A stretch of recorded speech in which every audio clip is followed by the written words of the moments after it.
यहाँ आपको अपडेट करेंगे।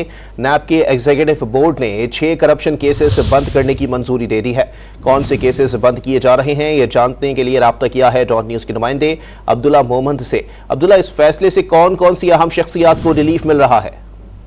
जी बिल्कुल, नैब एग्जीक्यूटिव बोर्ड का अहम इजलास हुआ क्योंकि शरीफ खानदान को अदालतों से भी रिलीफ मिल रही है और इस सिलसिले में नैब ने भी रिलीफ के सिलसिले का आगाज कर दिया है। एग्जीक्यूटिव बोर्ड के इजलास में नवाज शरीफ और उनके खानदान के खिलाफ शरीफ ट्रस्ट केस में नैब के साथ बंद करने समेत 6 करप्शन केसेस बंद करने की भी मंजूरी दी गई है। मंजूरी नैब की जानिब से दी गई है।